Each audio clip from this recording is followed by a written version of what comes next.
Merci beaucoup de cette introduction. Donc, je suis le docteur Frankenstein, vous l'avez compris. Et je vais vous parler, pas tant de recréer la vie, car ce n'est pas vraiment là l'objet de la biologie de synthèse, mais plutôt de la manière dont elle peut s'appliquer dans le domaine de l'agriculture. On m'a vraiment demandé de faire un exposé qui soit assez en amont, ce qui signifie en clair qu'il s'agit de recherches qui sont pour l'instant dans le laboratoire académique et certainement pas encore dans nos champs, et encore pour longtemps ne seront pas dans les champs. Et donc je vais essayer de vous donner un aperçu de ce qui est dans les cartons pour des années futures. Dans mon exposé, je parlerai assez longuement de la biologie de synthèse pour ceux d'entre vous qui n'ont pas été confrontés à ce nouveau domaine, enfin nouveau qui a débuté en 2004. Je pense que ça peut intéresser aussi les plus jeunes dans cette salle, dans la mesure où il existe une compétition internationale qui s'appelle IGEM, I-G-E-M, qui est une compétition de biologie de synthèse qui est ouverte aux jeunes étudiants et aussi aux vieux lycéens. Et de ce point de vue-là, il y a vraiment de quoi s'amuser. Regardez, allez sur igem.org par exemple, non pas tout de suite, tout à l'heure, pendant l'exposé du suivant. Allez sur igem.org, désolé, et regardez un petit peu. Il se trouve que la compétition annuelle va se terminer dans 4 jours. Elle a commencé en 2005, elle a lieu chaque année. En 2007, il y avait la première équipe française, j'étais le team leader. On avait surtout des étudiants. Il n'y avait pas encore à ce moment-là une ouverture aux lycéens. C'est arrivé ensuite. Et c'était tout à fait excitant. Je dois dire, extrêmement passionnant de travailler, en plus du reste, à cette compétition. Donc jetez un œil à igem.org. C'est plus pour cette année, puisqu'elle a lieu maintenant, mais pour l'année prochaine, qui sait. Voilà. Donc, encore une fois, je parlerai de biologie de synthèse et ensuite j'illustrerai ça avec certaines applications. D'autres applications sont à retrouver dans l'article que j'ai écrit qui accompagne cet exposé. Je n'aurai pas le temps d'en couvrir beaucoup plus. Mais quand même 2 applications.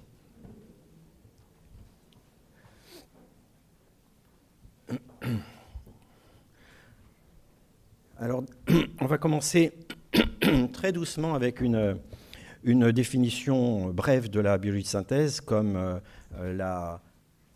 l'ingénierie rationnelle de la biologie.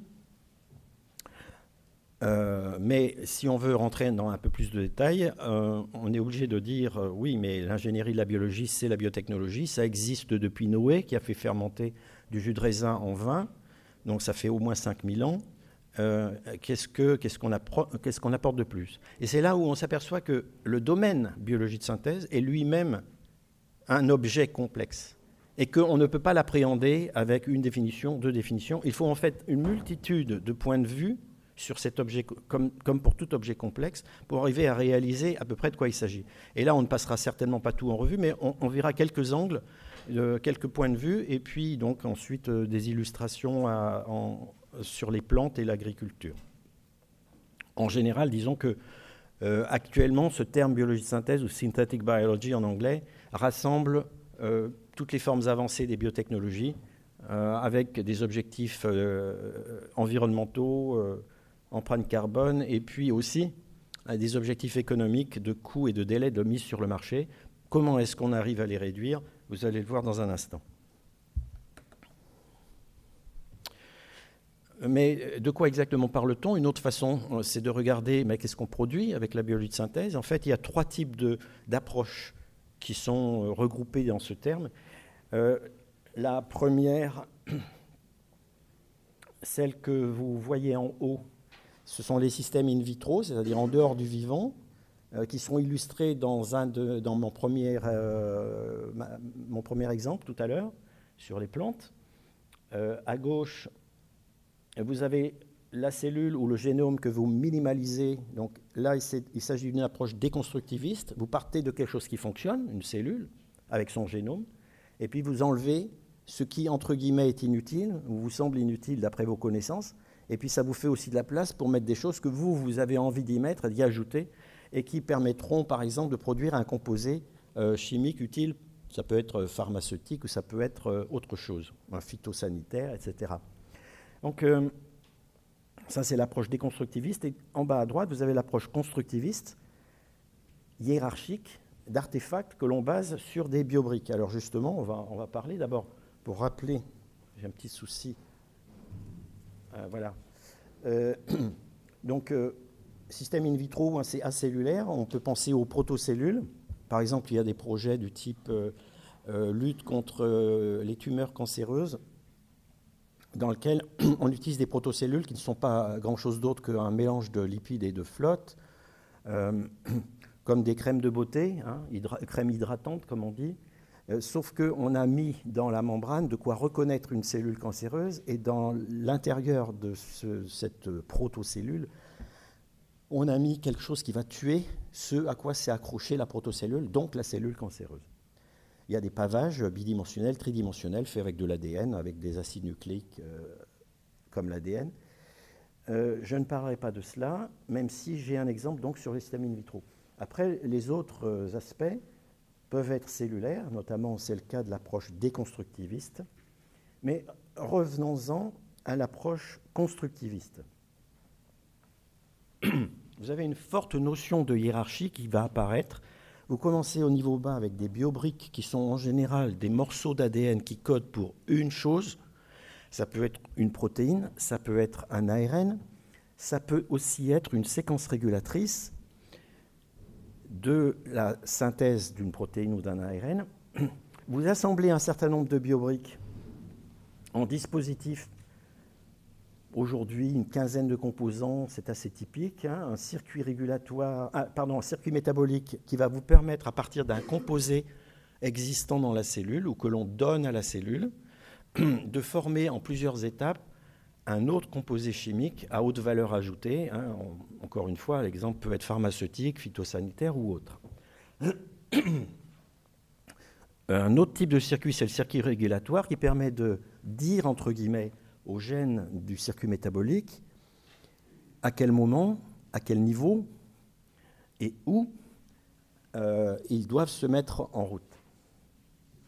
Au-dessus, avec plusieurs dispositifs, vous allez obtenir un système comme une cellule vivante ou une nanoparticule, donc non vivante. On parle de châssis simplement, c'est un jargon, simplement pour dire, un peu comme sur le même châssis, vous allez pouvoir mettre une fourgonnette ou une voiture individuelle. Sur ce châssis qui est une cellule, par exemple, vous allez pouvoir mettre soit de quoi produire un composé chimique ou de quoi produire un autre composé chimique ou éventuellement avoir une autre action. Hein. C'est-à-dire il y a un côté générique dans ce système. Mais justement, venons-en aux mots-clés de toute ingénierie mature, comme l'est le cas de la chimie de synthèse. Ces mots-clés, qui en 2004 ne s'appliquaient pas vraiment à la biotechnologie, c'est par exemple normalisation des biobriques, normalisation des méthodes pour assembler les biobriques, réutilisation des biobriques, hiérarchie, ça s'était illustré dans mon approche constructiviste. Vous avez vu aussi qu'on découple la conception de la construction, ce qui n'était pas le cas en biotechnologie classiquement. C'est-à-dire que, ça, je n'en dis pas plus, puisqu'on va voir ça à travers un exemple. Et puis, modularité. Si vous prenez un transistor et que vous le passez d'un appareil radio à un détecteur de métaux, ce transistor, il va fonctionner de la même manière. Est-ce le cas d'un dispositif biologique? En général, non, mais l'objectif, c'est d'aller vers cela. Donc, si vous regardez un petit peu tout cela, vous vous rendez compte que finalement, il va y avoir un effort, il y a un effort donc conscient depuis 2004 pour que la biologie aille vers tous ces aspects et concourt ainsi à un socle de concepts et de méthodes. Et c'est un point important de comprendre que la bioluminescence consiste en un socle de concepts et de méthodes, parce que sinon on ne comprendrait pas pourquoi on en parle autant depuis 2004. Et pourquoi elle a des capacités, ça se voit ici, à s'adresser à tout type d'application. Si vous savez faire correctement un circuit régulatoire, vous allez pouvoir l'appliquer aussi bien à faire un vaccin à gauche, à faire un composé chimique au milieu, ou alors à faire de la remédiation environnementale à droite. Donc, c'est agnostique aux applications. Donc, c'est ça la puissance de la biologie de synthèse. Il y a une analogie relativement simple. Si vous ajoutez nanosciences plus nanotechnologie, vous avez un cocktail du même type. Et c'est là aussi une approche extrêmement importante. La manufacture humaine sera beaucoup à base de nanosciences plus nanotechnologie, et biologie de synthèse dans le futur, c'est d'ores et déjà clair. Bon, alors c'est gentil de faire travailler les chercheurs académiques pour les applications dans l'industrie privée, mais quel est le retour ? Bien, nous, ce qu'on a vu en pratique, c'est que le retour se fait beaucoup par le fait que ce sont dans les applications que l'on trouve des défis très intéressants et qui permettent d'aller droit vers certains objectifs qui intéressent les chercheurs académiques donc fondamentalistes. Donc c'est en fait un cercle. Bon, on retrouve, sauf que le PowerPoint de Microsoft diffère selon les ordinateurs et les plateformes, mais sinon on retrouve quand même la notion, oui parce que tout était sur la même ligne à l'origine, la notion de cercle allant de la conception à la construction, puis bien sûr à la caractérisation, parce que vous testez ce que vous avez obtenu, c'est normal. Et si la biotechnologie était une approche mature, une technologie mature, alors on aurait fini le travail avec la validation. La preuve même, une autre preuve indirecte que ce n'est pas le cas, c'est le fait que souvent, quand on a testé, on n'a pas tout à fait le résultat souhaité. On en approche, on n'y est pas. Donc ce qu'on fait à ce moment-là, c'est qu'on repart dans une boucle, conception, construction, caractérisation, mais cette fois avec des données plus précises grâce à la caractérisation, qui font que la conception s'approche encore plus du but et qu'après un second tour, on se rapproche de l'objectif, un peu plus qu'au premier. Et comme ça, on va pouvoir faire éventuellement 2, 3 tours, 4 tours, et finalement arriver à quelque chose qui satisfait le cahier des charges initial.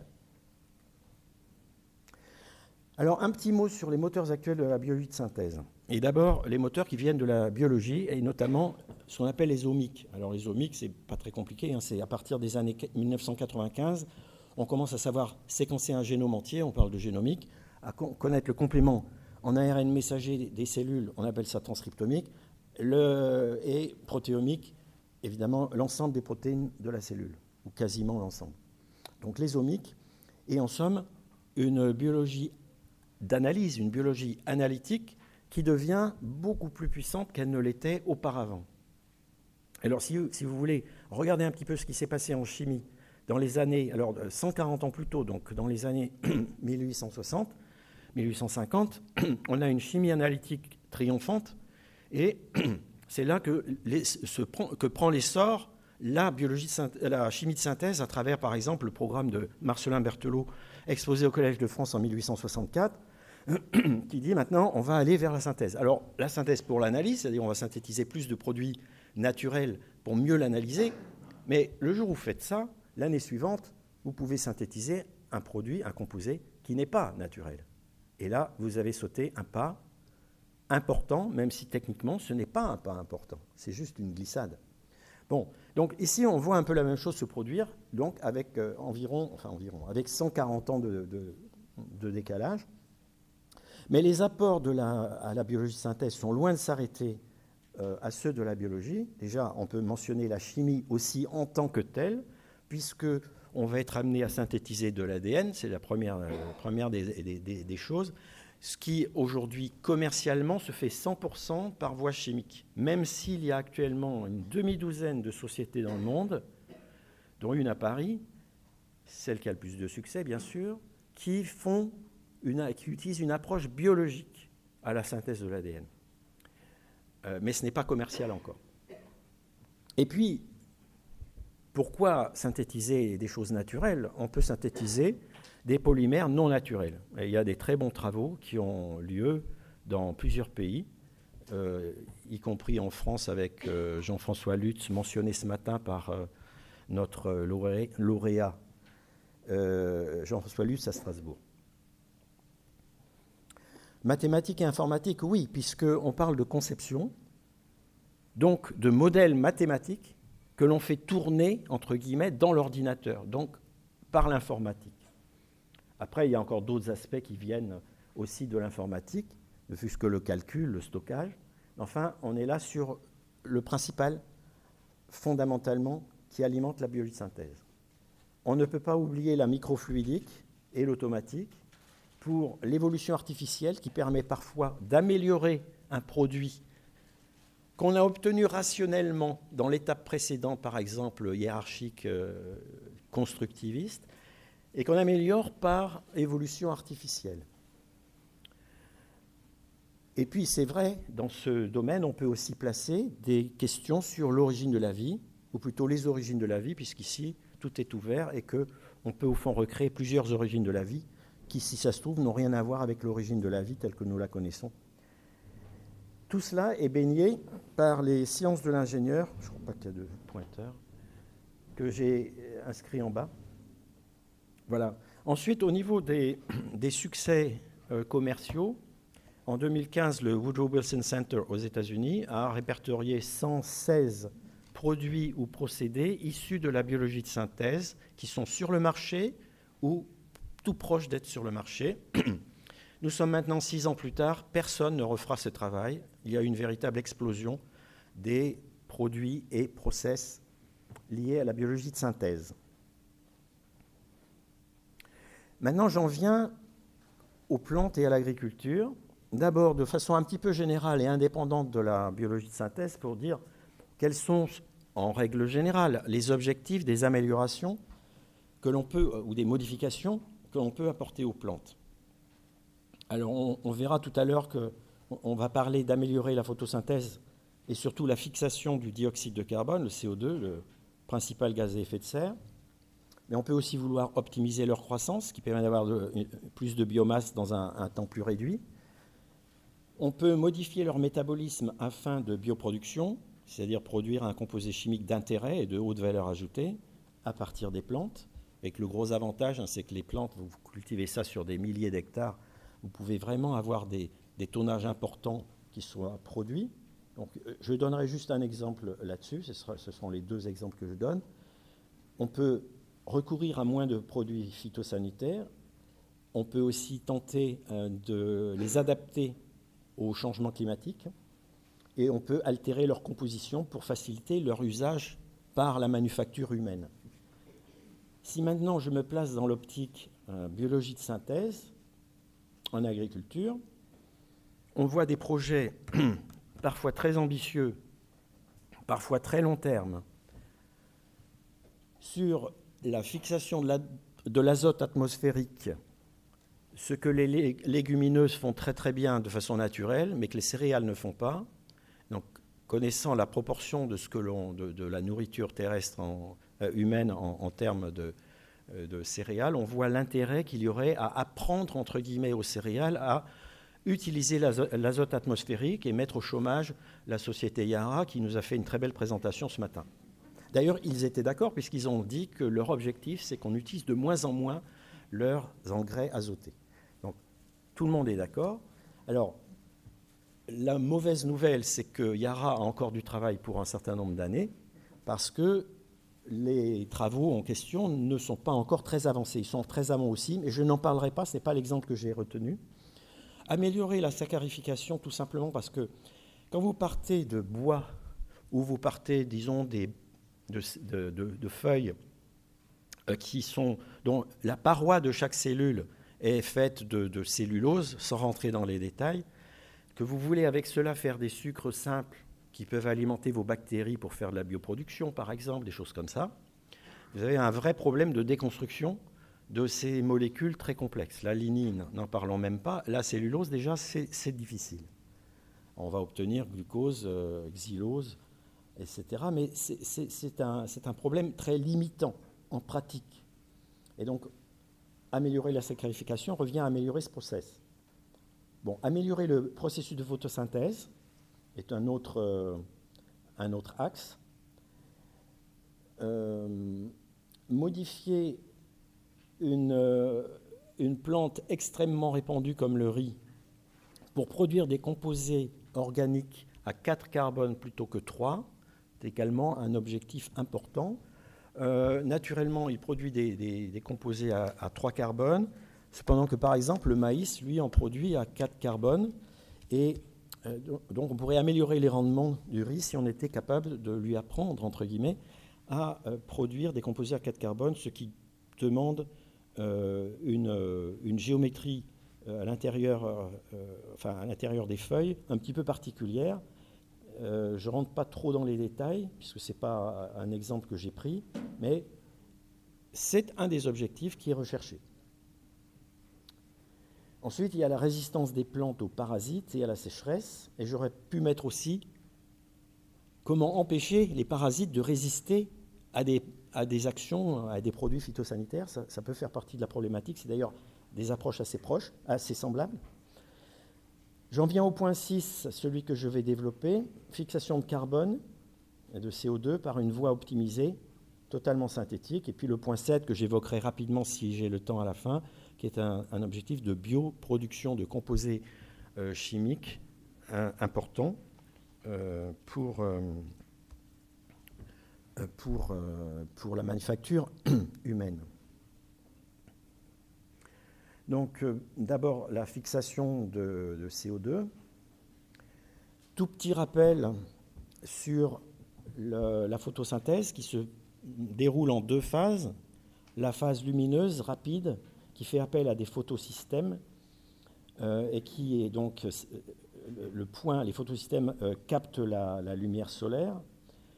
Ceci permet de recycler des cofacteurs d'oxydoréduction ou de produire des composés qui sont des sortes de pilules d'énergie chimique comme l'ATP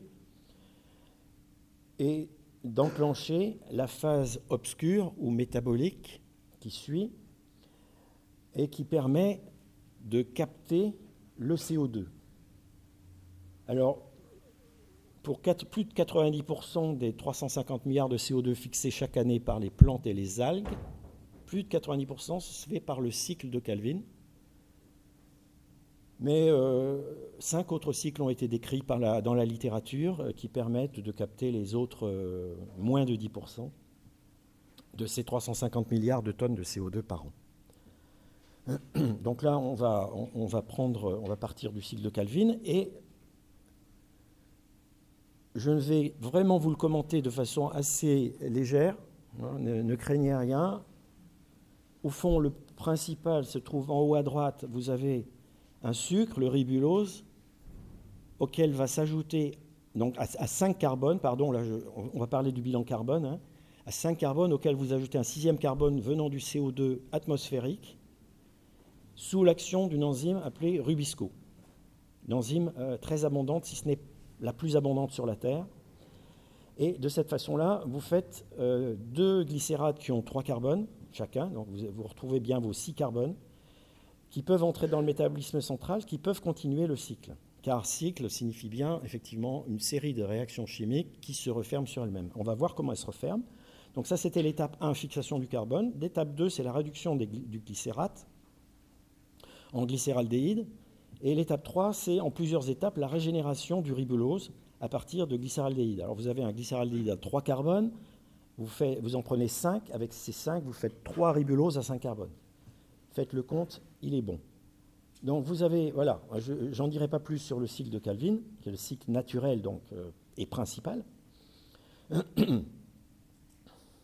Et je commenterai un article de l'équipe de Tobias Erb en Allemagne, datant d'il y a 5 ans, qui décrit un chemin métabolique, un cycle, pour la fixation de CO2. Très important, le mot in vitro. Donc, dans cet article-là, tout se passe dans l'éprouvette.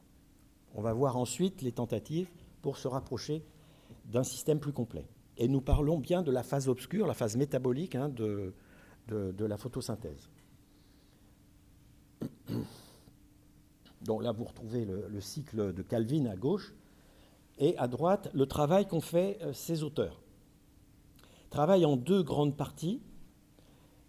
À gauche en bleu, la conception, à droite en rouge, la construction, et en fait, tout en haut à droite, c'est encore en rouge, c'est la vérification, c'est la troisième, la caractérisation.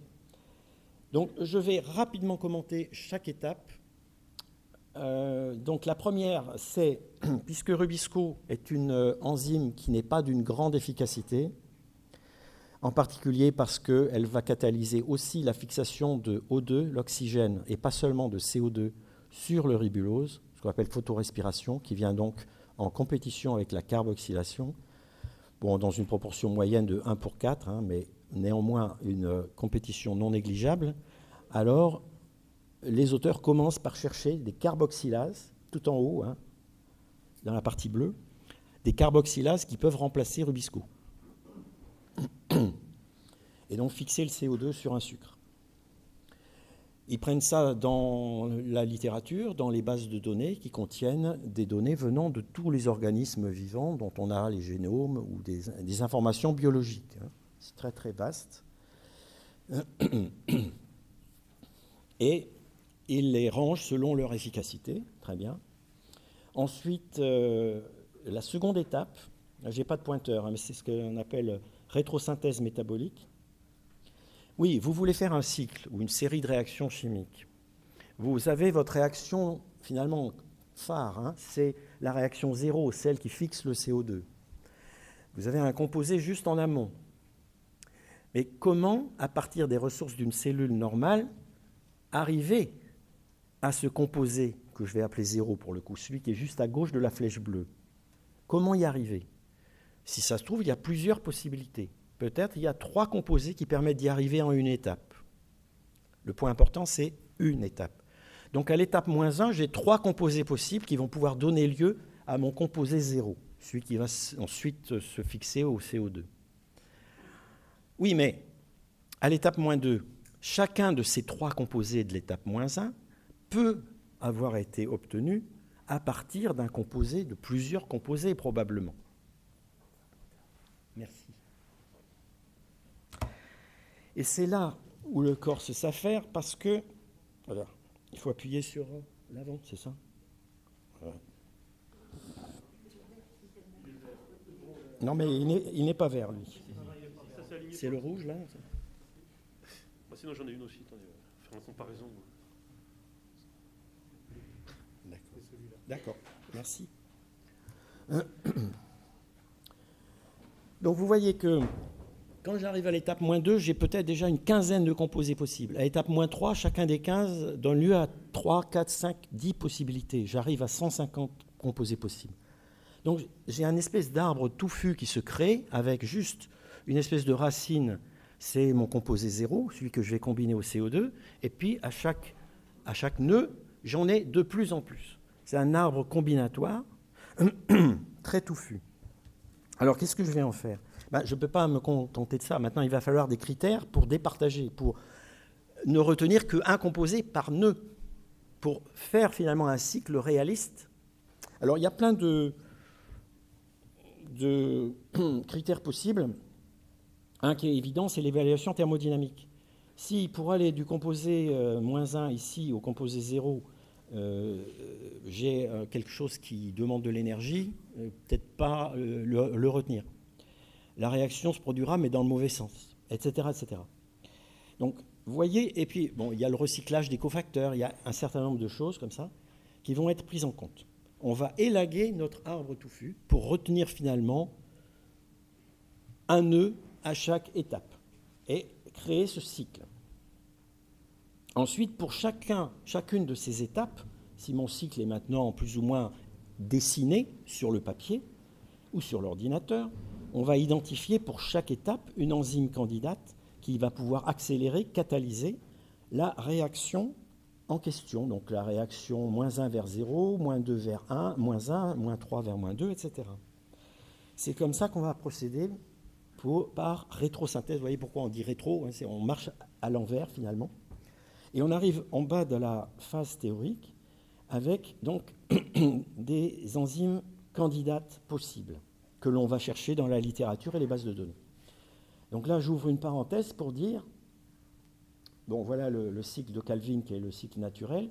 Ils ont identifié plusieurs cycles synthétiques possibles, dont celui qu'ils ont retenu finalement s'appelle CETCH. Je pense qu'il vaut mieux dire ça que de redonner le nom tout entier. Un point vraiment important, c'est que plusieurs de leurs cycles synthétiques étaient plus efficaces que le cycle de Calvin, qui donc permet de capter plus de 300 milliards de tonnes de CO2 par an. Plusieurs étaient plus efficaces, consommant un tiers d'énergie de moins et aussi plus de 7 photons en moins par CO2 converti. Donc ça, c'est quand même une leçon importante.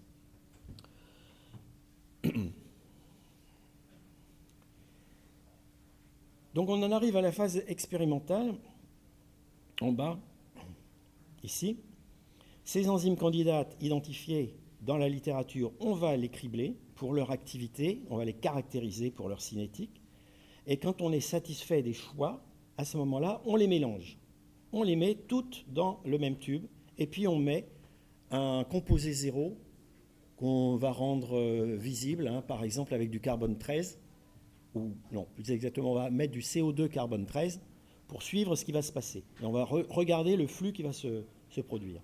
Alors, on ne sera sûrement pas satisfait au premier coup, mais à ce moment-là, on va optimiser ce chemin métabolique par différents procédés, dont un que j'ai illustré, enfin que les auteurs ont illustré à droite. C'est-à-dire que dans certains cas, vous allez carrément ingénierer les enzymes. Alors c'est quelque chose qui est connu, qui était même connu avant la biologie de synthèse. On peut ingénierer des enzymes pour leur donner une activité enzymatique plus spécialisée, un peu différente. Là, dans ce cas-là, un peu différent, puisqu'on part d'une déshydrogénase pour en faire une oxydase, en jouant sur le site catalytique, l'endroit où se fait l'accélération de la réaction chimique, qui est à base de 3 acides aminés. Et on va modifier cela jusqu'à ce qu'on ait une enzyme qui soit satisfaisante et qui utilise l'oxygène, qu'on va donc appeler une oxydase. Donc, tout ce travail étant fait, vous disposez maintenant de votre cycle synthétique, le CETCH dans ce cas précis, et vous allez pouvoir le tester. C'est la phase de caractérisation. Donc en mettant du CO2 carbone 13, vous allez pouvoir suivre ce qui se passe. Là, vous avez les 17 étapes. Surtout, ne prenez pas de notes fiévreusement. De toute façon, c'est facile à retrouver dans la littérature. Et vous avez ici la sortie vers les composés organiques comme acide malique, etc. La sortie du cycle en question. Bon. Donc, en quoi est-ce une performance en 2016 ? Ils ont quand même réussi à rassembler et à faire fonctionner ensemble correctement 17 enzymes venant de 9 organismes vivants différents, venant des 3 domaines de la vie, les archées, les bactéries et les cellules à noyaux ou eucaryotes. Pour ce résultat. Maintenant, évidemment, c'est très joli, mais ce n'est pas ça qui va sauver la planète, ni d'ailleurs la suite, je vous rassure. On ne l'a toujours pas sauvé, mais disons, on peut avancer. Ils vont avancer, ils vont essayer de maintenant faire fonctionner ça dans un contexte de photosynthèse complet. Et puis, je parlerai aussi d'une petite tentative pour aller vers le vivant. Alors, le même groupe en 2020, Miller, vous avez les références aussi dans l'article, a été un peu plus loin. Donc vous avez vu que nous avions remplacé, entre guillemets, le cycle de Calvin de la phase métabolique par un cycle CETCH entièrement synthétique. Bien. Mais en amont, vous avez la phase lumineuse, la photosynthèse. Donc là, ce qu'ils ont fait, c'est qu'ils les ont couplés. La phase lumineuse a été apportée, ou la capacité à faire la phase lumineuse a été apportée par des membranes thylakoïdes dans des chloroplastes de feuilles d'épinards. Donc un système vivant que l'on déconstruit pour le coup. On va chercher les membranes capables de la photosynthèse, celles qui portent les photosystèmes. On va les mettre en présence des 17 enzymes du cycle CETCH. Pour qu'elles soient vraiment ensemble, on les met en fait dans des sortes de protocellules dont je parlais tout à l'heure, qui sont des gouttelettes d'une taille à peu près celle d'une cellule végétale, et qui sont des mélanges eau-huile. Pour les contrôler, savoir quand est-ce qu'on met de la lumière ou pas, mesurer les flux de carbone 13 et de formation de produits organiques, de composés organiques, contrôler la température, contrôler les mélanges entre tous ces éléments, on place ces gouttelettes dans une chambre microfluidique. Ils ont pu montrer qu'effectivement, tout cela fonctionnait ensemble de façon dépendante de la lumière, ce qui est évidemment un critère de base. Donc un succès partiel, mais quand je dis partiel, pour vous donner un exemple, les membranes isolées des feuilles d'épinards, eh bien, elles ne vont pas durer très longtemps, elles vont s'endommager assez rapidement. Et donc on n'a pas un système stable en réalité. On y reviendra dans la conclusion sur ce point.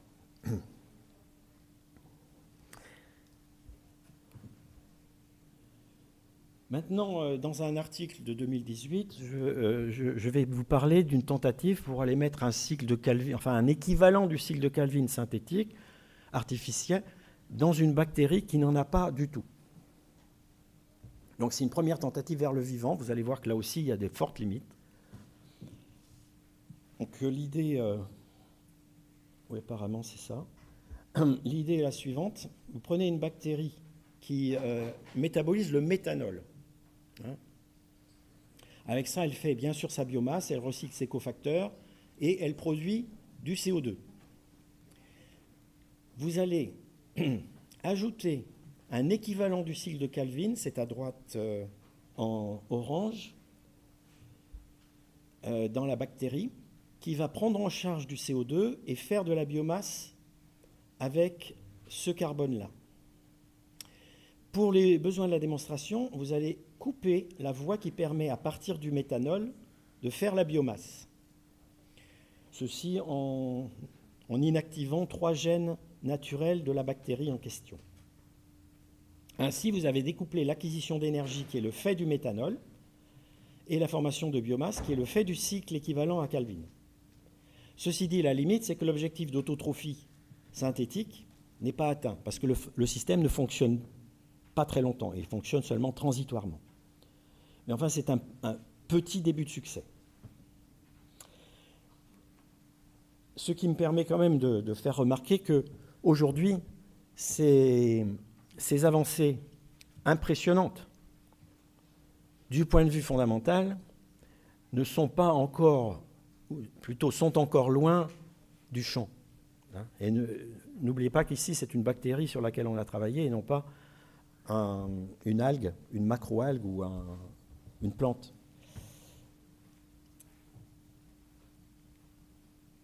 Alors, est-ce que je dispose d'encore un petit peu de temps ? Un petit peu, pas trop. Peut-être 5 minutes pour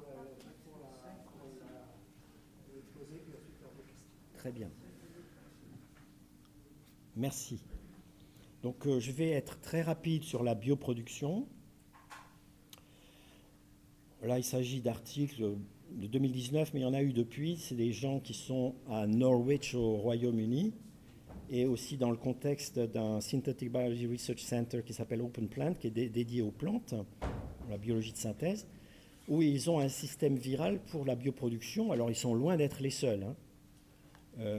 Mais ils ont fait un joli travail qui ressort tout à fait de la biologie de synthèse, où ils ont fait un design rationnel qui leur permet de vraiment être très très fin sur le niveau d'expression de leur protéine. La protéine que vous voulez. La protéine que vous voulez, c'est celle que vous décidez de produire.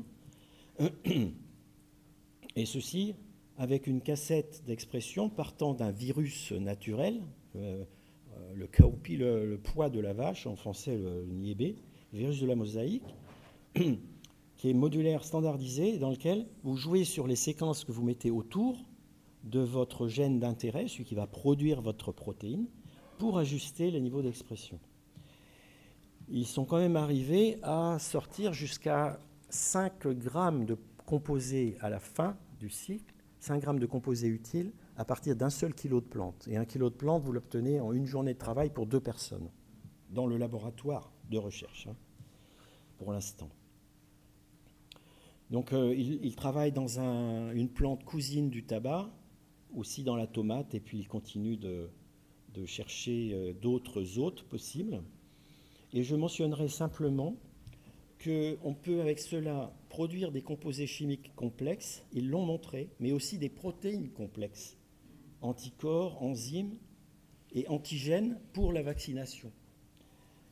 Alors je ne sais pas où ils en sont maintenant, se sont-ils lancés eux aussi dans l'anti-coronavirus bêta, mais en tout cas ce qui est sûr c'est qu'en 2019 déjà, en collaboration avec Anne Osborne, qui est aussi John Innes à Norwich, au Royaume-Uni, ils avaient testé chez la souris un vaccin anti-polio avec l'Organisation mondiale de la santé, et ils avaient été capables de produire 10 millions de doses de vaccins anti-grippe en un mois au lieu de 9 avec une plante, Medicago.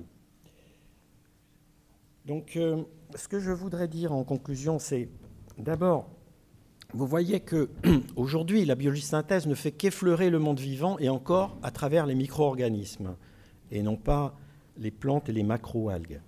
C'est un premier point. Le deuxième, c'est que dans les cartons se trouvent déjà des projets très ambitieux, très synthétiques, au sens que, par exemple, CETCH est vraiment totalement délié de toutes les contraintes du cycle naturel de Calvin, etc. etc. En quelque sorte, la biologie de synthèse a son avenir devant elle. Elle transformera l'agriculture si la possibilité lui en est laissée, en particulier en Europe. La question se pose. Elle fait appel, soit dit entre parenthèses, aux outils dont on a entendu parler ce matin, comme CRISPR-Cas9, les ciseaux moléculaires. Et il est fort probable que les défis de l'alimentation, de l'énergie, les composés chimiques, les vaccins, rendent vital de laisser s'exprimer cette créativité remarquable qu'apporte la biologie de synthèse au service de différents domaines d'application, comme en particulier l'agriculture. Merci beaucoup.